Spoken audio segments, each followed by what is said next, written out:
Returning now to the situation in Gaza, and Israel's bombardment of the Palestinian territory has intensified in the past few minutes, especially the bombardment of central Gaza. Let's bring in Tariq Abu Azoum, who's in Khan Yunis, that's in the southern part of the Gaza Strip. What are you hearing about what's happening in the center of Gaza, Tariq?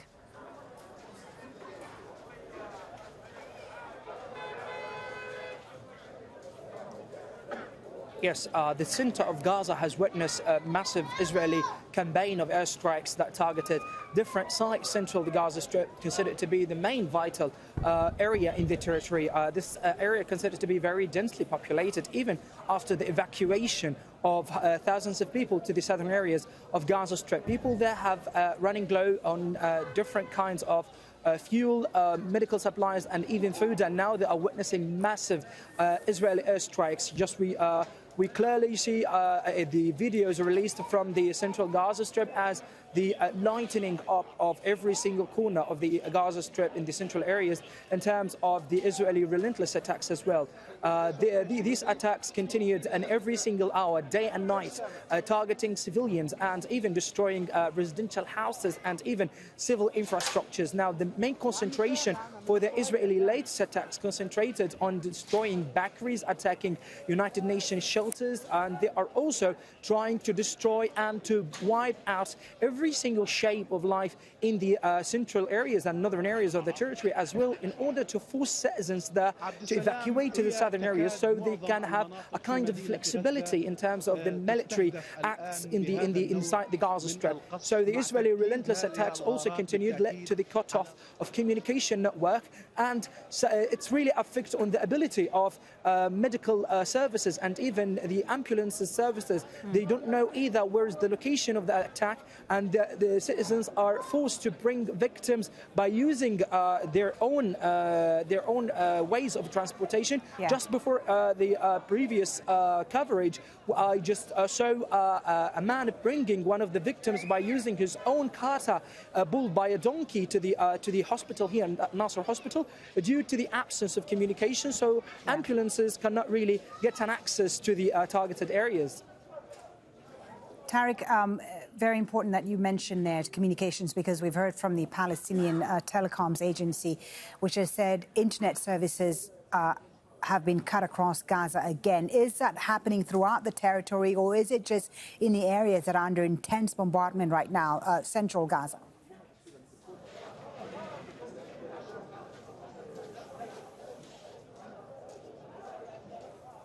Well, we are away from the Israeli bombardments from central Gaza Strip. We are in the southern areas, and meanwhile we lost connections to communication networks and both companies that are running in Gaza Strip.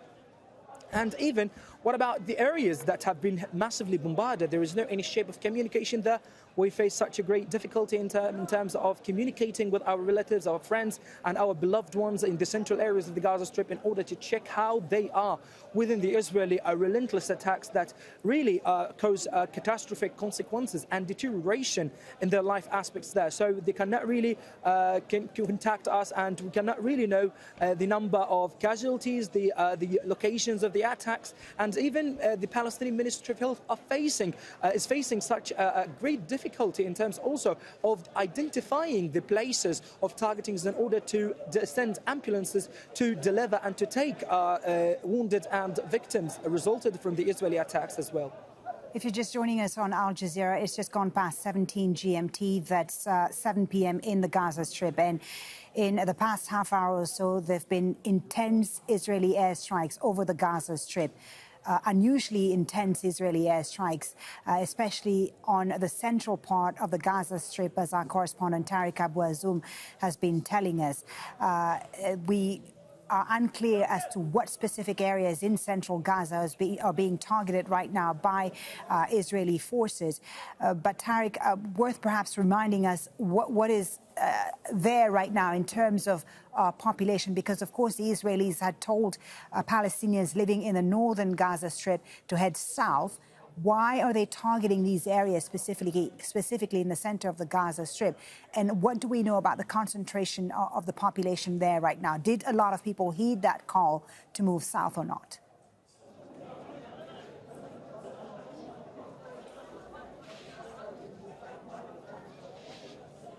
Yes, people there are facing such great danger and a very deterioration in their lives aspects. So they are really reluctant to evacuate because they are really desperate and afraid of being bombarded, as what happened to different civil cars and ambulances vehicles that had been largely targeted throughout the evacuation from the northern areas to the southern areas of the territory. And meanwhile, they don't have any place shelter to go to reside in. You are talking about the United Nations shelters have become overflooded with residents who were displaced from the houses. We are talking about more than 600,000 Palestinians were evacuated from the houses, and also the hospitals and its facilities are very overwhelmed with displaced people. So it seems that even the relatives' houses, United Nations shelters, and even hospitals become very crowded, as even the population in the southern areas has been doubled due to the evacuation waves that have been carried out since the early beginning of this round of fighting. So the people who are remaining till now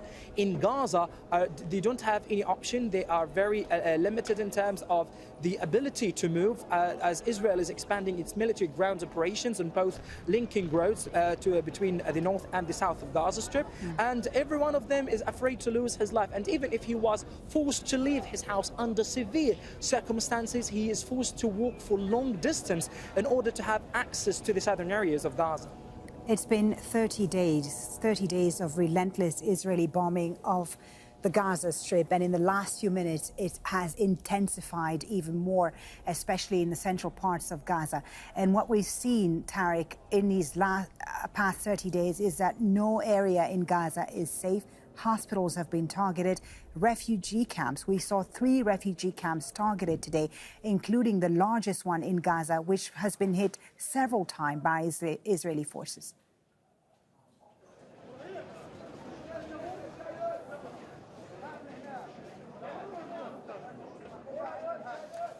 That's completely true.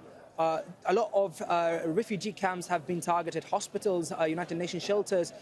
We are talking about that every day more than 100 Palestinians have been killed on a regular daily basis due to the Israeli relentless attacks. And we are talking about more than 2,000 Palestinians still missing under the rubble that the civil defense team are not able to evacuate them due to the lack of equipment and sophisticated items that can help them to evacuate those people from under the rubble. And some areas in the Gaza Strip, ambulances cannot really have an access to. So its citizens are forced to bring the victims by carrying them on their carters, pulled by donkeys or by animals. And sometimes they might bring them by using their own body, and they are holding them in the hands and to bring them in the hospitals on foot in order to receive treatment due to the Israeli relentless attacks. What is happening on the Gaza Strip is beyond compare and unimaginable, guys. We are talking about every single hour we have a new bombardment, a new bad news we receive, a new loss for our friends, our colleagues, and even our relatives in different areas of the territory. The Gaza Strip is witnessing catastrophic consequences, as the spokesperson of the World Health Organization and declared that the Gaza Strip is witnessing massive deterioration and must be a ceasefire or an end to the round of fighting between Palestinian fighters and the Israeli occupation forces. OK, Tariq, for the moment, thank you very much. Let's bring in another of our correspondents on the line from central Gaza now, Safwat Al-Kahlout, who's in Deir al-Balia. Safwat, what has been happening in central Gaza in the last hour or so? We've seen some heavy Israeli airstrikes over that part of the Gaza Strip. Yes, from the central area of Gaza, where we are now, we can hear heavy explosions taking place from in the southwest of Gaza City and extended up to the central area. From what we understood, that severe clashes are taking place between the Palestinian fighting groups and the Israeli troops who stormed the Gaza City from the 3 directions. These explosions and these bombardments coincided with a complete cut out of internet and cellular networks all over the Gaza Strip for the 3rd time in less than 10 days. So now the people all over the Gaza Strip are unable to communicate with each other, especially following every Israeli airstrike, as they have been using to to do to check their relatives and with their families who are deployed and displaced in different places all over the Gaza Strip. So, Safwat, you say severe clashes between Israeli troops and Palestinian fighters. These would be the Israeli ground troops who've conducted this ground incursion. It's been a week now since the ground incursion began, but we're seeing at the same time a number of airstrikes. So it would be a ground operation supported, for the Israelis at least, by air power. Hello? Hello? Yes, Safwat, can you hear me? Can you hear me? Yes, I can hear you. Yes, now I can. Yes, I was asking you about the clashes. You say severe clashes between Israeli troops and Palestinian fighters. Presumably, this would be part of the ground operation, the ground incursion that Israeli troops began a week ago now into Gaza. Do you know what specific areas this ground incursion and these clashes are happening at? Look, the Israeli tanks and troops entered the Gaza City and the Gaza Strip from three different directions. The first one is from the north of the Gaza Strip. They have even crossed Beit Hanun and Beit Lahia, the villages of the north of the Gaza Strip. Now or in the last 3 days, let's say, they have been stationing at the outskirts of Gaza City and at the outskirts of the Shati refugee camp, which is adjacent to Gaza City, and from the south east and the southwest of Gaza City from three directions.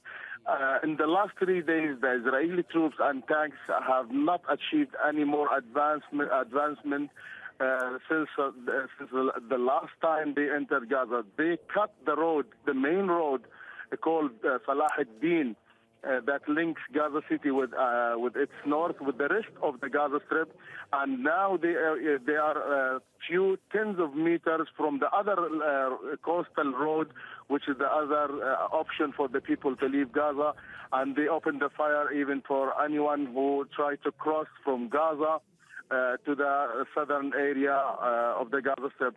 So still, the clashes are still taking place at the same three points or locations that the Israeli tanks and the Israeli troops have been stationing for almost 3 days. The Israelis, from what we understood, they tried several times to achieve or to push the tanks forward towards the town, but they have been confronted by severe clashes with the fighting groups. We have been receiving videos released by the fighting groups showing them exchanging the fire directly face-to-face with the tanks. At the same time, some of the tanks have been moving from the eastern side of Gaza City towards the western side, which is the coastal road, to isolate completely the Gaza City from the southern area or from the central area of the Gaza Strip. Until now, the same point for almost 3 days. Yeah, so clashes, you say, at 3 different locations, particularly in central Gaza, and the objective of the Israeli military is to cut the territory in half, of course, isolate the north from the south.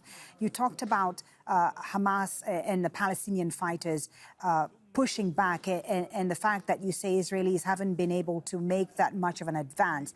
How are the Palestinian fighters able to hold out, able to push back these Israeli forces?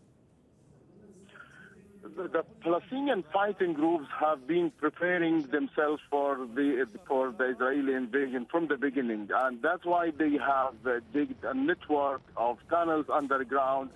And from the pictures or the videos that the fighting groups they have been releasing and sending to media outlets, showing the fighting groups coming up from tunnels that they built in specific places that they have been expecting. So they come up from these tunnels and fire their projectiles, or they exchange the fire directly with the tanks. That's why these tanks have, or the troops have been re-stationing in different places and locations. Still, all these places and the areas that the Israeli tanks and troops have been entering and trying to push forward, they are confronted by the fighting groups who seem to be well prepared for this movement, and we're expecting these Israeli movements, including tanks. So the Israeli army, the Israeli fighter jets, they adopted a new tactic, which is the scorched land. Every time they want to push forward the tanks. That's why lots of airstrikes, lots of buildings have been destroyed to pave the way to the tanks to push forward. But still, again, the fighting groups are still able to come up from the tunnels that they built and carry out direct exchange of fire with the tanks who are inside the Gaza Strip. So massive Israeli airstrikes, Safwat, as you say, and as we've seen on our screens over central Gaza in the last hour or so. This has Israeli ground troops tried to make an advance, as you say, but that's been held back, pushed back by the Palestinian fighters on the ground there. As all of this has been happening, we heard, and so earlier today, Israeli forces telling residents of northern Gaza to head to the south for safety. But as we've seen in the past 3 weeks, there have been so many incidents of civilians being killed as they fled. Is there anyone who has attempted to move south? And how, you're in central Gaza right now, Safwat. How populated is central Gaza today still as this massive Israeli bombardment happens on that specific area of the territory right now? Many people, they tried or they have been trying to leave the Gaza City towards the south, despite that the south is not safe anymore or there is lack of all the humanitarian needs. But still, people, because of the heavy bombardment in the Gaza City and in the north, they tried to flee or escape through the coastal line. But the Israeli tanks who are close to this coastal line, they opened the fire at many people there, and we saw the pictures of the people, of the bodies, dead bodies, and deployed in the coastal line. We know about even the same number of people who are at Salah ad-Din Street, but none of the ambulances is able to go and bring the bodies or carry the bodies of the dead people. Yesterday, they said they said that people can leave. They gave 3 hours for the people to leave from Gaza City towards the south. But when people tried to cross Salah ad-Din, the point that the Israelis said people can leave through, they opened the fire at the people there, so people went back. Today, the same. Some people, we know about some people who tried to go, and they couldn't take anything with them except their ID, and they had to carry their ID in their hand, and this remotely, the Israelis were watching and waiting for those who are allowed to cross and so on. But still, this is very limited number of people because there was fear that they could be targeted or they could be shot by the Israeli troops who hold a checkpoint at Salah ad-Din, at a certain point at Salah ad-Din Street to control everything and every movement. Okay, Safwat, thank you very much for that update. Safwat Al-Kahalout on the line there from Deir al-Balia in central Gaza, where there's been intense Israeli bombardment over the last hour, several airstrikes, huge explosions over Gaza City and central Gaza. As Safwat was telling us there, this is happening as a ground incursion of Israeli troops is also happening in that same area. And the Israelis seem to be using air power to support their operation, as we've seen. Telecommunications, the internet has been cut off, according to the Palestinian telecommunications agency. The internet across that whole area of Gaza has been disconnected. And people haven't been able to reach out to family members who live in that area of Gaza.